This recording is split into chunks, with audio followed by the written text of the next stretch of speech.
2 astuces mindset pour retrouver foi en l'avenir au lycée. Oh là les amis, j'espère que vous allez bien, j'espère que vous êtes au top.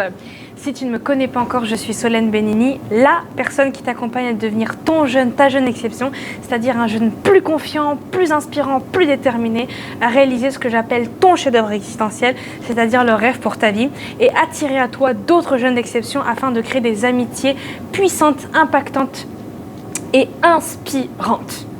Et dans la vidéo d'aujourd'hui, ce qu'on va voir, c'est quelles sont les 2 astuces mindset pour retrouver foi en l'avenir au lycée. C'est tout de suite et c'est sur Jace.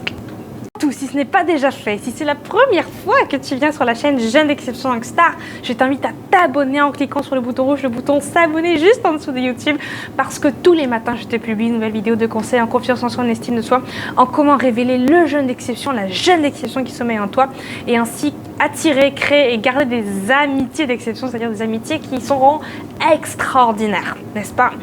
Et je t'invite aussi à mettre un petit pouce bleu à cette vidéo. Maintenant que tout ceci dit, rentrons dans le vif du sujet. Alors, la première clé que je veux que tu t'inculques à toi-même, c'est que ta vie ne se résume pas à des chiffres étiquetés. C'est super important que tu l'acceptes, ce que je viens de te dire, parce que tu vaux bien plus que ça. Combien de fois, quand on a un 12 au lycée, un 13 au lycée ou un 8 au lycée, on s'approprie en fait cette note-là. C'est-à-dire que on se dit qu'on vaut 14. Que notre personne, c'est-à-dire qui on est profondément, qui on est en tant qu'être humain, on vaut ces 14-là, on vaut ces 12, on vaut ces 10. C'est faux. Tu ne vaux pas ça. Tu vaux bien plus que ça. Tu vaux infiniment plus que ça. Mais le problème, c'est le lycée l'école qui nous a formaté à ça, et encore une fois l'université nous formate à ça pour ceux qui sont aux études. Mais ce que tu dois apprendre, c'est que ta valeur personnelle, elle est bien plus importante qu'une note. Bien plus importante qu'une note. Et que autour de toi, il y a des gens qui ont peut-être pas réussi dans les études, mais qui ont réussi ailleurs, ok? Qui ont réussi ailleurs, qui ont réussi dans d'autres domaines, qui n'étaient pas forcément les cours. Et ils réussissent très bien aujourd'hui. Ils réussissent très bien, même s'ils ont eu un 12 en maths au lycée ou même un 5 en français, ça n'empêche pas qu'aujourd'hui, ils excellent dans des projets qui n'ont rien à voir, entre guillemets, avec le système scolaire. Et ça se passe très très bien. Il y a tellement de projets comme ça. Je peux t'en citer 50 millions des projets qui ont réussi avec des personnes qui étaient entre guillemets nulles à l'école. Tu vois? Mais en vrai, on n'est pas nul. Tu as des compétences dans d'autres domaines. Et c'est ça que tu dois valoriser. Tu dois te valoriser dans d'autres domaines. Mais les notes ne sont pas ta valeur personnelle. Il faut apprendre à faire la part des choses, ok?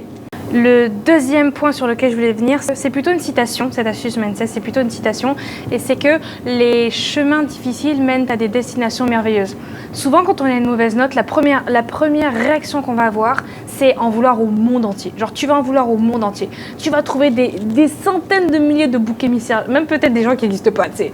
Tu vas dire, oui, c'est la faute du prof, c'est la faute d'un tel, c'est la faute de ma mère, c'est la faute de mon père. En tout cas, voilà. Tu vas chercher des excuses, alors que la première personne que tu dois mettre devant le fait accompli, c'est toi. C'est toi. Donc désormais, tu vas apprendre à prendre tes responsabilités et te demander qu'est-ce qui n'a pas marché. Peut-être c'est ta méthode de travail. Donc dans ce cas-là, il faut la changer. Peut-être que c'est le fait que tu as besoin d'aide, donc prends des cours particuliers.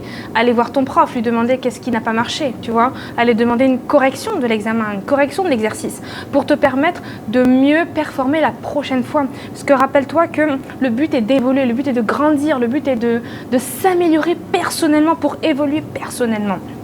Ok.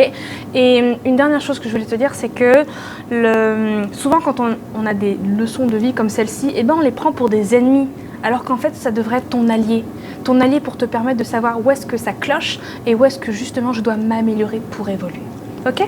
Voilà les amis, la vidéo d'aujourd'hui est terminée. J'espère qu'elle t'aura plu, j'espère qu'elle t'aura inspiré, j'espère qu'elle t'aura parlé. D'ici là, n'oublie pas de t'abonner en cliquant sur le bouton rouge, le bouton s'abonner si ce n'est pas déjà fait, parce que dès demain, je te publie une nouvelle vidéo de conseils en confiance en soi, en estime de soi, en comment devenir et révéler le jeune d'exception que tu es, la jeune d'exception on fire que tu es, et surtout attirer d'autres jeunes d'exception pour créer des amitiés d'exception, c'est-à-dire des amitiés solides, inspirantes, impactantes et challengeantes. D'ici là, n'oublie pas que tu es un jeune d'exception, une jeune d'exception et que tu vas tout déchirer dans ta vie. Allons changer le monde les amis. Ciao, ciao.